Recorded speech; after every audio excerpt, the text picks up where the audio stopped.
படம் ஓட ஆரம்பித்த உடனே படகுல ஏறி நம்ம இங்கேருந்து பொதிகை மலைகளுக்கு போகிற மாதிரி ஒரு ஃபீலிங் வந்துடும்.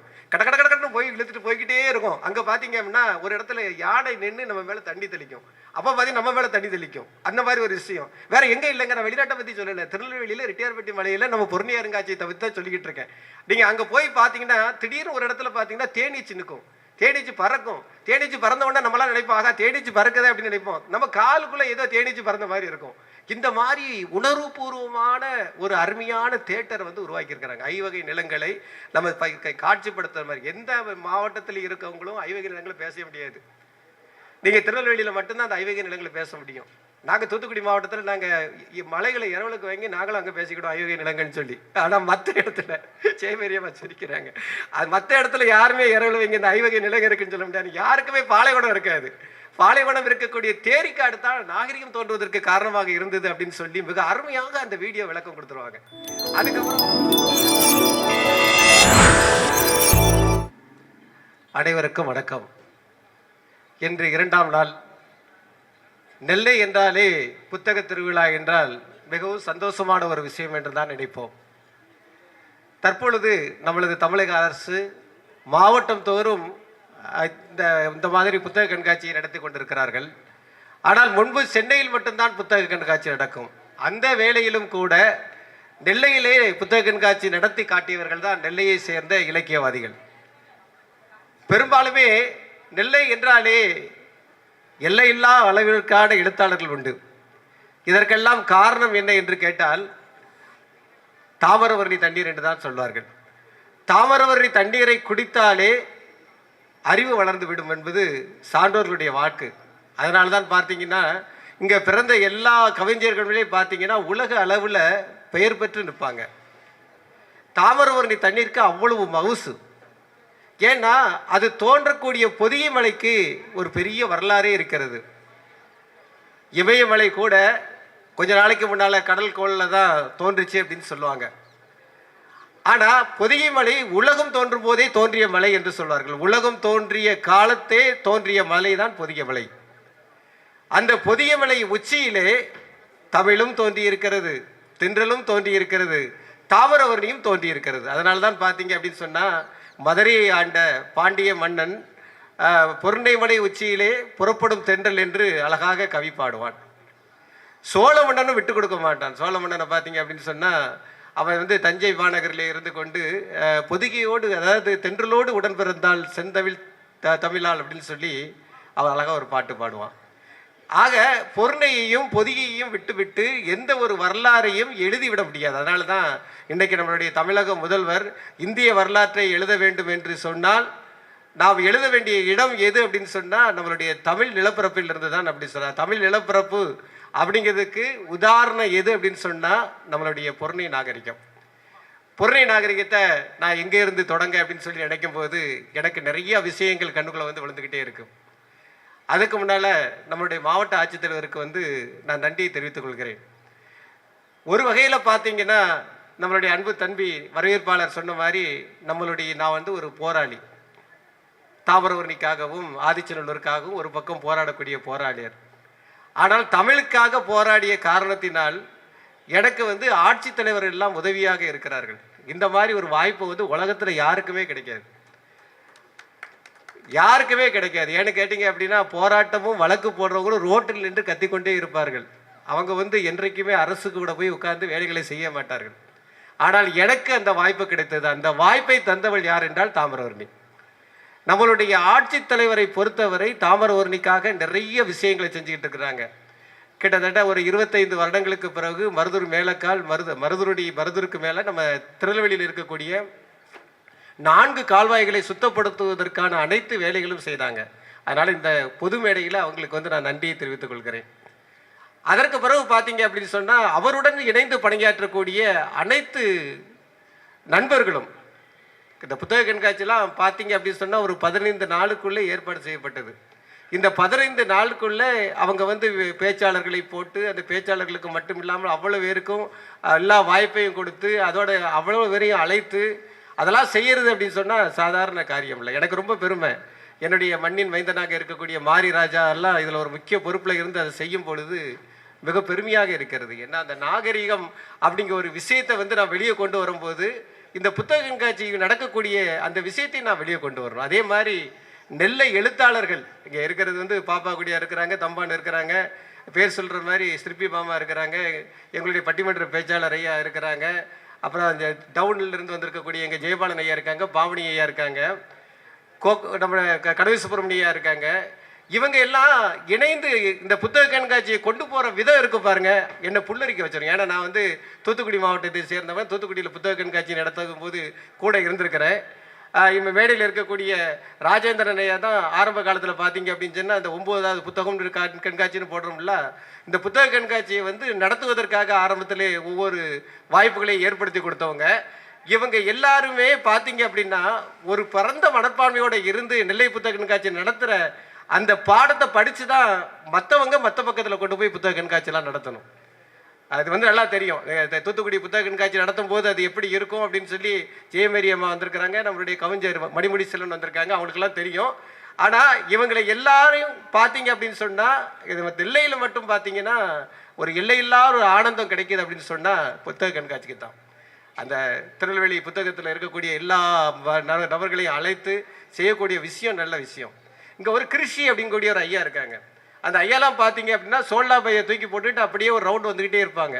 ஆனால் அவங்களுக்குள்ள இருக்கக்கூடிய விஷயங்கள் நிறைய வேற உயர்த்தி கொண்டு போகக்கூடிய விஷயங்கள். இந்த நேரத்தில் தான் நான் நார்மநாதர் ஐயாவை வந்து நன்றியோடு நினைத்து பார்க்கின்றேன். நார்மநாதர் ஐயா இல்லாத அந்த குறையை இன்று பல நார்மநாதர்களாக இங்கே உள்ள எழுத்தாளர்களாக இருந்து செஞ்சுக்கிட்டு இருக்கீங்க நினைக்கும் போது எனக்கு உண்மையிலே மிக சந்தோஷமாக இருக்கிறது. சரி, நம்ம நிகழ்ச்சிக்குள்ளே போயிடும். பொருணை நாகரிகம் அப்படின்னு நம்ம சொல்கிறோம். முதலமைச்சர் வந்து நம்மளை வந்து இந்திய ஒரு வரலாற்றை எழுத வேண்டும் என்றால் தமிழக நிலப்பரப்பில் இருந்து எழுத வேண்டும் என்று சொல்லியிருக்கிறார். எப்படி? அதுதான் உலக நாகரிகத்தின் தொட்டில் என்று சொல்லக்கூடிய ஆதிச்சநல்லூர். இந்த ஆதிச்சநல்லூர், சிவகலை, கொற்கை, அப்புறம் இப்போ நடந்த துலுக்கர்பட்டி, இந்த 4 இடத்திலும் நடந்த அகழ்வாய்வு தான் இன்னைக்கு பெரிய அளவில் நம்மளை கொண்டு போயிருக்கு. குறிப்பாக ஒரு பெரிய விஷயம் நம்ம சொல்லலாம். அந்த காலத்தில் நம்ம பாடிய பாடல்கள்லாம் பார்த்தீங்கன்னா நம்ம முன்னோர்கள் இலக்கியங்களில் சங்க இலக்கியங்களில் பாடியப்பட்ட பாடல்கள் எல்லாம் ரொம்ப, அதாவது தமிழ் கவிஞர்கள் எல்லாம் பொய் சொல்லுவாங்க அப்படிங்கிற மாதிரி ஒரு விஷயம். எந்த பாட்டு படித்தாலுமே ஒரு பொய் இருக்கும். ஏன்னு கேட்டால் அந்த காலத்தில் களம் செய் கோவை அப்படிங்கக்கூடிய ஒரு பாடல், அந்த பாடலில் வந்து தலைவன் வந்து போருக்கு போயிடுவான். அப்போ பார்த்தீங்க அப்படின்னா தலைவி வந்து சொல்லுவாள், போருக்கு சென்ற என் கணவன் இறந்து விட்டான், நீ வந்து முதுமக்கள் தாளியில் அவனை அடைக்கும் போது எனக்கும் சேர்த்து இருவரையும் அடைக்கும்படி ஒரு முதுமக்கள் தாளில் ஏற்பாடு செய்யும், எங்கள் 2 பேரையும் உள்ள அடைக்கிறதுக்கான ஏற்பாடு செய்ய அப்படின்னு சொல்லி மிக அருமையாக ஒரு தகவலை வந்து சொல்லியிருப்பாள்.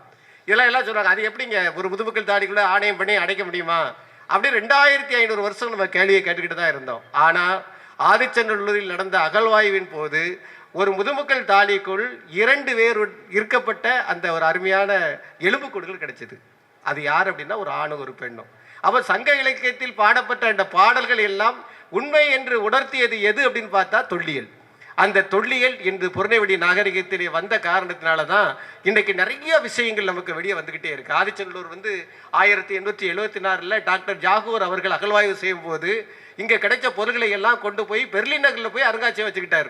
150 வருடங்களுக்கு முன்னால் அவர் வந்து பெர்லின் நகரில் போய் அருங்காட்சியம் வச்சுக்கிட்டார். அந்த அருங்காட்சியகத்தை வந்து நம்ம எப்படியாவது இதே மாதிரி ஒரு அருங்காட்சியகத்தை ஆதிச்சநல்லூரில் வைக்கணும் அப்படின்னு சொல்லி நம்ம 1876 அதாவது கிட்டத்தட்ட 150 வருடங்களுக்கு முன்னால் திட்டமிடுறோம். ஆனால் நம்மளால் செய்ய முடியல. காலங்கள் கடக்கிறது. 1902 பார்த்தீங்க அப்படின்னு சொன்னால் திருச்செந்தூருக்கு ரயில் பாதை போடும்போது பார்த்தீங்க அப்படின்னு சொன்னால் அந்த இடத்துல நிறைய முதுமக்கள் தாடிகள், இரும்புகள், தங்கங்கள் போன்ற பொருள்கள்லாம் கிடைக்கிது. அப்போ நம்ம முன்னோர்கள் எங்கேயோ இங்கே ஒரு புதையில வச்சுட்டு போயிட்டான்னு சொல்லி பக்கத்தில் உள்ளவங்க எல்லாருமே என்ன பண்ணுறாங்கன்னா கடப்பாறை கம்பி எல்லாத்தையும் கொண்டு வந்து தோன்றுறாங்க. அப்படி தோண்டும் போது பார்த்தீங்க அப்படின்னு சொன்னால் இந்திய தொல்லியல் துறை அப்போ ஆங்கிலேயர் காலத்திலே அவங்க விரிச்சுக்கிடுறாங்க. இந்த இடத்தில் ஏதோ இருக்கிறது, நம்மளுடைய முன்னோர்களுடைய பொக்கிஷம் இருக்கிறது அப்படின்னு சொல்லி ஒரு 144 ஏக்கரை வந்து பாதுகாக்கப்பட்ட பகுதியை அறிவிக்கிறாங்க 1902. அதோடு மட்டும் இல்லாமல் அந்த நேரம் ஒரு பெரிய அகழ்வாய்வு நடக்கிறது. அப்போ அலெக்சாண்டர் ரியா அப்படிங்கக்கூடிய ஒரு ஆங்கிலேயர் மிக பிரம்மாண்டமாக ஒரு அகழ்வாய்வு செய்து நிறைய முதுமக்கள் தாடிகள், நெற்றி பட்டயம், வெண்கலம் போன்ற பொருள்களை எல்லாம் எடுத்து அழகாக அவர் பட்டியலிடுகிறார். ஆதிச்சநல்லூரில் இந்த பொருள்லாம் கிடைச்சிது, இது வந்து தொன்மையான பொருள், இதனுடைய வருஷம் வந்து 3500 வருஷத்துக்கு முன்னால் மனிதன் இங்கிருந்து இங்கே நாகரிகமாக வாழ்ந்திருக்கிறான் அப்படிங்கக்கூடிய ஒரு விஷயத்தை வந்து அவர் கொண்டு போய் கிடைத்த பொருள்களை எல்லாம் சென்னையில் கொண்டு வைக்கிறாங்க. இப்போவே நமக்கு ஒரு ஆசை, ஏற்கனவே நம்ம 1876 இங்கே ஆதிச்சநல்லூர் பகுதியில் ஒரு அகழ்வாய்வு பண்ணி அதில் வந்து நம்ம அதுக்கு அருங்காட்சியம் வைக்கணும்னு நினச்சோம். இப்போ 1902 கிடைச்ச பொருள்களையும் கொண்டு ஒரு அருங்காட்சியம் வைக்கணும்னு நினச்சோம். அதுவும் முடியலை. நமக்கு ஒரு ஏமாற்றமாக ஆகிவிட்டது. காலங்கள் கடக்கிறது. 2004 வந்து ஒரு அகழ்வாய்வு நடக்குது. இதுக்கு முன்னாலே 1920 சிந்து சமவெளியில் வந்து ஒரு நாகரிகத்தை வந்து ஆய்வு போகும்போது அங்கே இருக்கக்கூடிய பானர்ஜி அப்படிங்கக்கூடிய ஒரு வங்கதேசத்தை அறிஞர் என்ன சொல்றாரு அப்படின்னு சொன்னா, நம்ம இந்தியாவினுடைய அவங்க ஆய்வு பண்ணக்கூடிய இந்த சிந்து சமவெளி நாகரிகமே பொருநெவெளியில இருந்து தான் வந்திருக்காங்க. நாகரிகத்துக்கு கற்றுக் கொடுத்தவனே பொருநெவெளி நாட்டு கரையில தான்ப்பா இருக்கான். அவன் கொடுத்த நாகரிகம் தான் இன்னைக்கு இங்க இருந்து சிந்து சமவெளி வரைக்கும் பரவி இருக்கு அப்படின்னு சொல்லி அவர் ஒரு ஆங்கிலத்தில் ஒரு பேப்பர் போடுறாரு. அது வந்து உலகமே விழிச்சு பார்க்குது. ஆதிச்சநல்லூரை நோக்கி படையெடுத்து வராங்க. ஆதிச்சநல்லூர்ல என்ன இருக்குன்னு பார்க்குறாங்க. ஆதிச்சநல்லூர் ஒரு பொட்டல் காடாவே இருக்கு. அந்த நேரத்தில் கூட அங்கே ஒரு அருங்காட்சியகம் அமைக்கலாம் அப்படின்னு நினைக்கிறாங்க. ஆனால் அது நிறைவேறல. காலங்கள் கடந்த பிறகு 2004 இந்திய தொல்லியல் துறை வந்து டாக்டர் சத்தியமூர்த்தி ஐயா அவர்கள் தலைமையில் மிக அழகாக ஒரு அகழ்வாய்வு பண்ணுறாங்க. நிறைய பொருட்கள் கிடைக்குது. கிட்டத்தட்ட 60க்கு 60 அடி என்ற பகுதியில் நிறைய பண்ணி அதிலிருந்து நிறைய முதுமக்கள் தாலி எடுக்கிறாங்க. முதுமக்கள் தாலியோட மட்டுமில்லாமல் அதிலிருந்து நிறைய பொருட்கள் எடுக்கிறாங்க. இது எல்லாத்தையும் கொண்டு போய் தலைமைச் செயலம் பகுதியில் இருக்கக்கூடிய ஒரு அருங்காட்சியகத்தில் கொண்டு வைக்கிறாங்க. அப்போதும் பார்த்தீங்க அப்படின்னு சொன்னால் நமக்கு வந்து இந்த தடவை ஒரு அருங்காட்சியம் வச்சா நல்லா இருக்குமே நினைக்கிறோம். அப்போவும் நடக்கலை. காலங்கள் இப்படியே போய்கொண்டிருக்கிறது. 180 வருடங்களை கடந்த பிறகு இன்றைக்கு நம்மளுடைய கோரிக்கை எல்லாம் நிறைவேறி இந்தியாவிலே முதல் சைட் மியூசியத்தை ஆதிச்சநல்லூரிலே மத்திய அரசு அறிவித்திருக்கிறது. அதோடு மட்டும் இல்லாமல் கீழடி என்று பெருமையாக பேசப்படுவதை விட 7 மடங்கு ஒரு பெரிய அருங்காட்சியகத்தை 150 வருடங்களுக்கு பிறகு நமது கனவை நிறைவேற்றும் விதமாக இன்றைக்கு வந்து ரெட்டியார்பட்டியிலே திருவள்ளி மாவட்டத்தில் மிக பிரம்மாண்டமான ஒரு அருங்காட்சியகத்தை அமைச்சிருக்கிறாங்க. 150 வருட கனவு, இந்த பொருணையுடைய கனவு. பொருணை அப்படின்னா நாகரிகத்தை யாருக்கு சொன்னா உலக நாகரிகத்தின் தொட்டின்னு சொல்றேன். என்னடா உலக நாகரிகத்தின் தொட்டின்னு சொல்றீங்களே? இன்னைக்கு நம்ம ஒரு பொருள் விழுந்தது அப்படின்னு சொன்னா, ஒரு தண்ணிக்குள்ள ஒரு பொருள் விழுந்தது அப்படின்னு சொன்னா அந்த பொருளை எடுக்கிறதுக்கு டைவ் அடிச்சு உள்ள விழுந்துருந்தோம். நம்ம அழுக்கும் சேர்ந்து அந்த நதியில வந்து பால்பட்டு போயிரட்டுமே அப்படின்னு நினைக்கிறோம். ஆனால் அங்க கிடைச்ச ஒரு கருவி, இடுக்கி போன்ற ஒரு கருவி கிடைத்திருக்கிறது. அந்த கருவியில பாத்தீங்க அப்படின்னு சொன்னா நீர்நிலைகளை எதுவும் ஒரு பொருள் விழுந்தால் அந்த பொருளை தூக்குவதற்கு அந்த கருவியை பயன்படுத்தியிருக்கிறாங்க. எவ்வளவு பெரிய விஷயம் பாத்தீங்களா? அந்த காலத்தில் அவன் சுத்தத்துக்கு அவ்வளோ சுகாதாரத்துக்கு அவளுக்கு இடம் கொடுத்துருக்கான். முதுமக்கள் தாடியில் வந்து புடத்தை வந்து வேற எங்கேயுமே பதிக்கலை. அதை எல்லாத்தையும் பத்திரமாக படுத்து அதெல்லாம் புதைச்சிருக்கான், உள்ளே கொண்டு புதைச்சிருக்கான். இப்போதைக்கு நம்ம 2022 நடந்த ஒரு அகழ்வாயின் போய் சிவகலையில் நடந்த ஒரு அகழ்வாயுல அங்கே இருக்கக்கூடிய உமியை எடுத்திருக்கிறாங்க. அந்த உமியை எடுத்துக்கொண்டு போய் அந்த உமியை கொண்டு வந்து பீட்டா ஆய்வகத்தில் கொண்டு போய் ஆய்வு பண்ணுறாங்க. ஆய்வு பண்ணும்போது அதனுடைய வயது வந்து 3150 வயது அப்படின்னு வருது. பெரிய விஷயம். 3150 வருடங்களுக்கு முன்னால் நம்ம வந்து பயிர் தொழிலை பயிரிடுவதற்கு நம்ம வேலை செஞ்சுருக்கோம். அந்த பயிர் தொழிலை பயிரிடுவதற்காக இரும்பு ஆயுதங்களை நம்ம தயார் பண்ணியிருக்கிறோம். சரி, இந்த இரும்பு ஆயுதத்தை ஒன்றை ஆய்வு பண்ணலாமே அப்படின்னு சொல்லி என்ன பண்ணியிருக்காங்கன்னா, அதே சிவகலியில் கிடைத்த ஒரு ஒரு ஆயுதத்தை எடுத்து அதே பீட்டா ஆய்வகத்துக்கு அனுப்பி விடுறாங்க. அங்கே தான் ஒரு பெரிய விஷயம் இருக்குது. நம்ம யாருமே எதிர்பார்க்காத விதமாக 5300 வருஷம் அப்படின்னு சொல்லி வருது. 5300 வருஷமா அது உண்மையாக இருக்குமா அப்படின்னு சொல்லி நம்ம ஆய்வாளருக்கே டவுட் வருது. உடனே அந்த கருவியை எடுத்த முதுமக்கள் தாலியை இங்கே இருந்து என்ன பண்ணுறாங்க அப்படின்னு சொன்னால், லக்னோவில் இருக்கக்கூடிய பழைய பீர்பால் ஆய்வகத்துக்கு அனுப்பி, ஐயா அதை கொஞ்சம் பாருங்கள், 5700 வருஷம்னு வருது, அது உண்மையாக பாருங்க அப்படின்னு சொல்லி இன்னொரு முறையில் அதை ஆய்வு பண்ணுறாங்க. அந்த பீட்டா ஆய்வகத்தில் எந்த 5300 கொடுத்துச்சோ அதே முதுமக்கள் தாலியில் இங்கே பார்க்கும்போது அதே 5300 கொடுக்குது.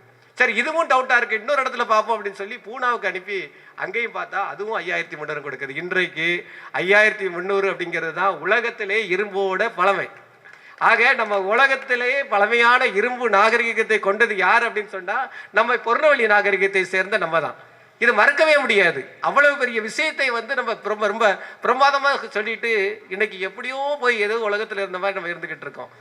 இந்த பொருணை அருங்காட்சியகத்தில் 5 வகையான நிலங்கள் இருக்கு. இந்த 5 வகையான நிலங்களை வந்து பார்த்தீங்க அப்படின்னு சொன்னால், நீங்கள் எல்லாம் பொருணை அருங்காட்சியகத்துக்கு போனீங்க அப்படின்னு சொன்னால் நிறைய பேர் பொருணை அருங்காட்சியகத்துக்கு வேகமாக போயிட்டு முதல் இடத்தை பார்ப்பாங்க, 2வது ஒரு தேட்டரை பார்ப்பாங்க, 3வது போயிட்டு இருக்கும்போது சிவகலை கட்டடம் தாண்டின உடனே ரொம்ப சோர்வாக இருக்குது அப்படின்னு பேட்டரி காரில் ஏறி வீட்டுக்கு வந்துடுறீங்க. அது செய்யவே கூடாது.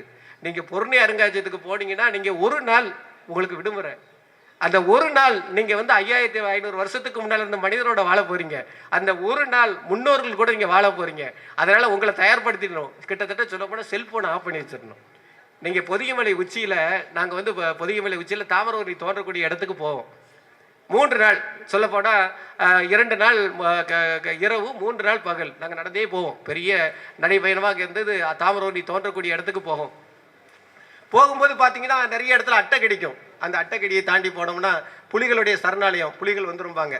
அப்புறம் பார்த்தீங்கன்னா கரடி வந்துரும்பாங்க. இந்த கரடிலாம் பார்த்தீங்கன்னா 23ஆம் புலிகேசி படத்தில் மாதிரி அந்த கரடிலாம் பார்த்தீங்கன்னா நம்மளை பார்த்தா கிட்டத்தட்ட நம்மளை அடிச்சு உட்கார வச்சுட்டு நம்ம 24 மணி நேரம் உட்கார்ந்தாலும் சரி, நம்ம எழுந்தா நம்மளை பரண்டிடும். அந்த மாதிரி அதையும் தாண்டி மேலே போனால் ராஜநாகம். இந்த ராஜநாகம்லாம் பார்த்தீங்கன்னா நம்ம மேலே மூச்சு விட்டாலே நம்ம இறந்துரும். வேற ஒன்றும் இல்லை, அது திடீர்னு கம்பீரமாக எந்திரிச்சாலே நமக்கு மூச்சு நின்று போகும். அந்த ராஜநாகம் அது போக முட்டு ஏத்தம், வழுக்குப்பாறை, இடுக்குப்பாறை, அதையும் தாண்டி ஒரு முதல் ரோப்பு, 2ஆவது ரோப்பு, இதையெல்லாம் தாண்டி போனோம்னா மேகக்கூட்டத்துக்கு மேலே போயிடுவோம். நம்ம விமானத்தில் போகும்போது தான் மேகக்கூட்டத்தில் போவோம். அந்த விமானத்தில் இருக்கக்கூடிய அந்த மேகக்கூட்டத்தில் இருக்கக்கூடிய அந்த மேகம் நம்ம மேலே உரசாது. ஆனால் இங்கே மேகத்தை உரசிக்கிட்டு மேகத்துக்கு மேலே கூடி போவோம். இதுதான் மைக்கு. இங்கே நிற்கிறவன் பேசுறது நம்ம கேட்கும், தொட்டா தெரியும், பார்த்தா தெரியாது. அந்த அளவுக்கு ஒரு அருமையான மேகக்கூட்டம். அந்த மேகக்கூட்டத்தையும் தாண்டி நம்ம அப்படியே உள்ளே போய் பார்த்தீங்க அப்படின்னா தாமிரபரணி தோன்றக்கூடிய இடத்துல அகத்தியரோட சிலை இருக்குது. அந்த இடத்துல போய் நிற்போம்.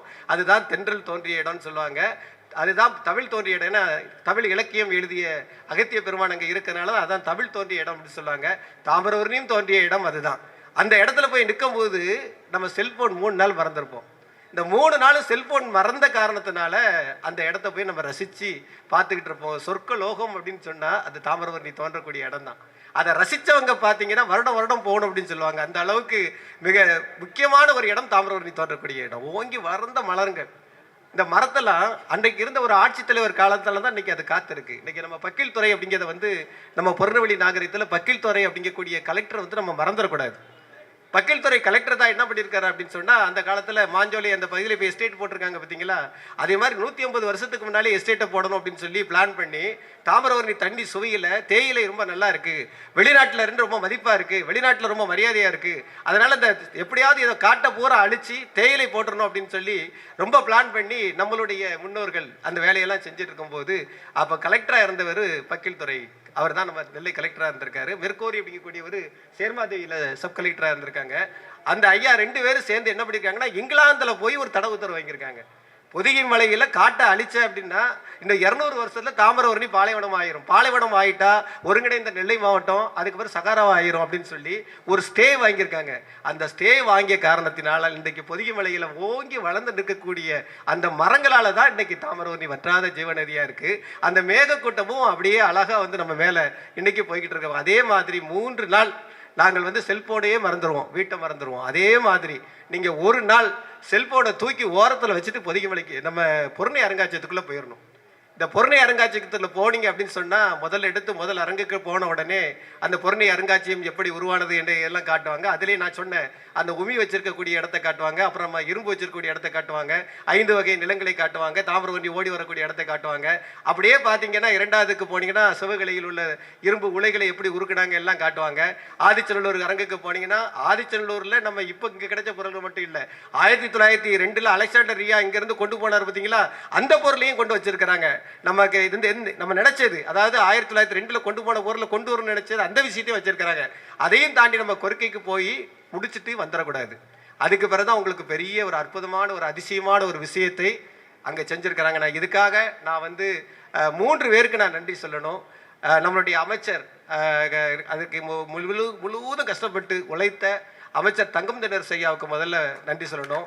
அதுக்கப்புறம் பார்த்தீங்கன்னா 2வது யாருக்கு நன்றி சொல்லணும் அப்படின்னு சொன்னால், இதுக்கு எல்லாம் திட்டம் போட்டு இப்போதைக்கு இல்லை, இந்த அரசு வருவதற்கு முன்னாலே அடித்தளம்லாம் போட்டு வச்சது யாருன்னா இயக்குனர் உதயச்சந்திரன் ஐயா அவர்களுக்கும் நன்றி சொல்ல வேண்டும். அதற்கு அடுத்தது யார் அப்படின்னு சொன்னால் நம்மளுடைய மாவட்ட ஆட்சித்தலைவர்கள். விஷ்ணு ஐயாவிலிருந்தே தொடங்கிடலாம். விஷ்ணு ஐயா தான் அதுக்கு இடம் தேர்வு பண்ணவங்க, அப்புறம் கார்த்திகேயன் ஐயா தான் அடிக்கல் போட்டவங்க. ஆனால் அதை எல்லாம் சிறப்பாக செய்து முடித்து இன்றைக்கு வைத்திருக்கிறது நம்மளுடைய இப்போது இருக்கக்கூடிய மாவட்ட ஆட்சியர் மருசுகுமார் ஐயா.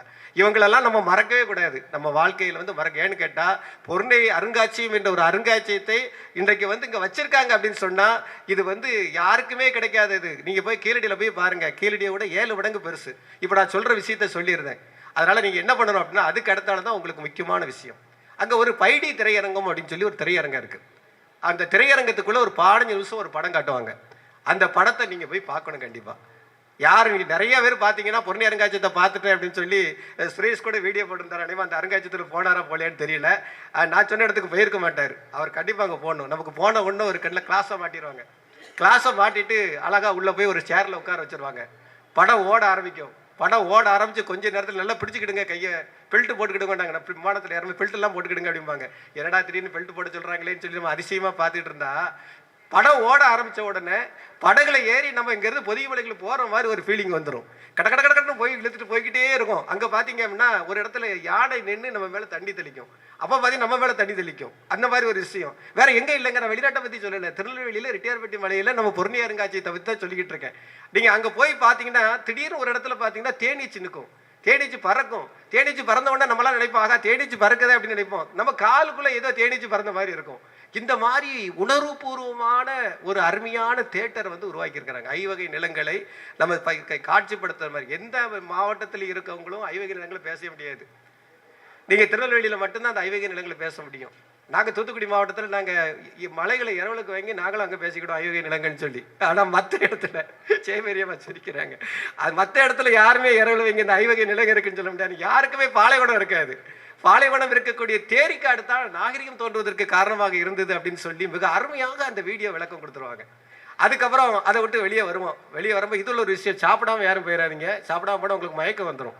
அதில் சாப்பிட்டுட்டு தான் போடும். ஏன்னா அந்த போட்டில் ஏறி இறங்குறது அந்த எல்லா விஷயமும் நமக்கு வந்துடும். ஒரு போட்டில் ஏறி இறங்கினா எப்படி இருக்குமோ, ஒரு கடலுக்குள்ளே போயிட்டு வந்தால் எப்படி இருக்குமோ அந்த மாதிரி 25 ரூபா கொடுத்துட்டு ஒரு பெரிய கடல் பயணத்தை முடிச்சுட்டு வந்த மாதிரி வெளியே வந்தோம்னா 70 அப்படிங்கக்கூடிய திரையரங்கம் அடுத்த திரையரங்கம் இருக்கும்.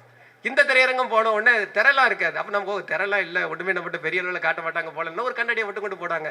ஆகா இது இந்த நம்ம திருவிழாவுக்கு போனோம்னா சின்ன குழந்தைகளுக்கு தரக்கூடிய ஒரு கண்ணாடி தானே அப்படிங்கிற மாதிரி அசால்ட்டாக போட்டு ஒரு படகு மாதிரி இருக்கும். அதில் ஒரு 15 பேரை உட்கார வைப்பாங்க. உட்கார வச்ச உடனே எல்லாத்தையும் டைட் பண்ணிவிட்டு சரி படம் ஓடனோடனே அக்கம் பக்கம் இங்கெல்லாம் திரும்பி பாருங்கள், இங்கெல்லாம் திரும்பி பாருங்கள், நீங்கள் எங்கெல்லாம் திரும்பி பார்க்கலாம் அப்படின்லாம் சொல்லி படத்தை ஆரம்பிப்பாங்க. இந்த படமும் உலக அதிசயமான படம். குறிஞ்சி அப்படின்னு சொல்லி நீங்கள் வலது பக்கம் இடது பக்கம் திரும்பி பார்த்தா நான் பொதிகைமலை உச்சியில் நின்றுட்டு என் கண்ணால் 2 பக்கமும் பார்க்கும்போது எவ்வளோ பெரிய வியூ தெரிஞ்சுதோ அவ்வளோ வியூ தெரியும். அப்படியே பொதிகைமலை முழுவதும் அப்படியே நமக்கு தெரிகிற மாதிரி ஒரு காட்சி.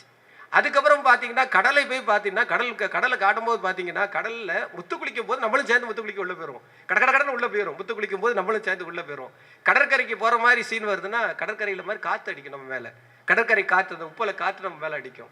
அதுக்கப்புறம் பார்த்தீங்கன்னா இங்கேயும் பார்த்தீங்கன்னா நம்ம பொதிகைமலை உள்ளே போகும்போது மலை தூறல், அந்த தூறல் நம்ம மேலே விழுற மாதிரி இருக்கும். மிக அற்புதமான அனுபவமான காட்சியை வந்து பொருணை அருங்காட்சியகத்தில் வச்சுருக்காங்க. தமிழருடைய நாகரீகம் இப்போ என்ன விஷயத்தை நான் சொல்ல வரேன் அப்படின்னு சொன்னால், அந்த காலத்தில் வந்து ஓலைச்சுவடியில் தான் எழுதிட்டு இருந்தோம். தமிழ் தாத்தா ஓஎஸ் அவர்கள் வந்து ஓலைச்சுவடியை தேடி வரும்போது பார்த்தீங்க அப்படின்னு சொன்னால் நமது பகுதியில் தான் நிறைய ஓலைச்சுவடியில் எடுத்து கொடுத்தாங்களா. நம்ம பட்டிமன்ற பேச்சாளர் புத்தனை சிலப்பையா தான் சொல்லுவார்.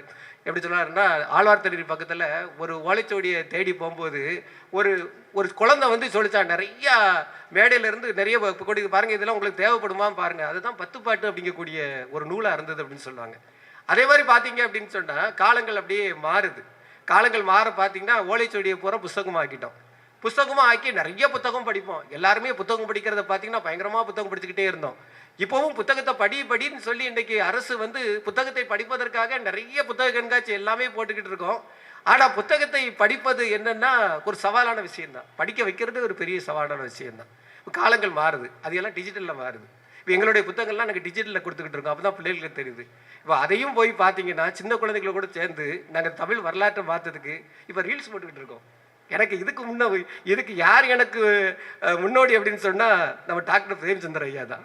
ஏன்னா அவங்களுடைய பாடல்கள் சாயங்காலம் போல் உட்காந்து அவங்க கூட அந்த பாடல் அதையெல்லாம் பார்த்துக்கிட்டே இருந்து அவங்க பின்னால் அது மஞ்சுமோல் பாய்ஸ்ன்னு நினைக்கிறேன்.